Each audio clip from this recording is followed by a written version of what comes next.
Moving on now, the Delhi government under the leadership of the Chief Minister Rekha Gupta announced that all NEET candidates will be able to travel free of cost on DTC buses on the 21st of June, which is the day of the NEET re-examination, and reach their respective examination centres.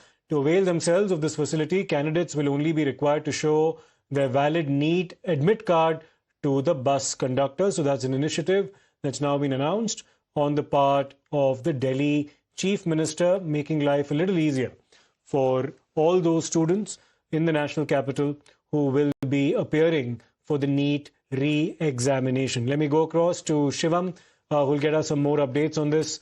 Shivam, an important announcement, nevertheless, making life a little easier for all those students in the national capital who will be appearing for their re-exam of NEET after having already done so once.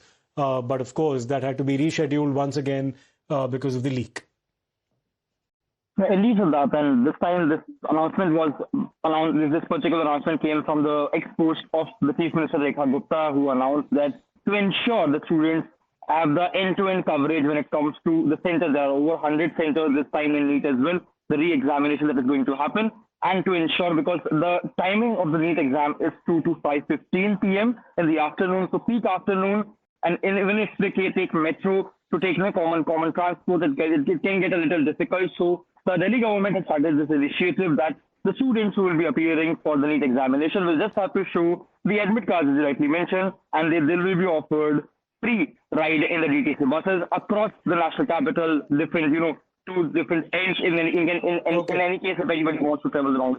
All right, Shivam, thanks a lot for those updates that you've given us. Now, today there were developments in the Supreme Court as well, where the NTA had, of course, filed its detailed response to the turn of events and the steps that it's taking to ensure that examinations are foolproof. The Supreme Court, of course, asked some very pertinent questions to the NTA as well.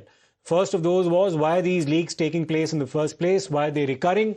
Where's the foolproof system that the NTA had promised? Recommendations that had earlier been made appear to have failed. The fourth rap on the knuckles was, which individual is responsible and who's going to be held accountable for the leak that has taken place. The accountability has to be fixed. That's the missive that's come from the Supreme Court. And name the person responsible as well. So those were posers on the part of the Apex Court to the NTA during the hearing that took place earlier today. Strong questions, a lot of hard questions that have been posed on the part of the Supreme Court over the repeated leaks that have taken place, and who is going to be held accountable is also one of those questions that have been asked. We'll take a short break right now. We'll continue our coverage of this and much more on the other side.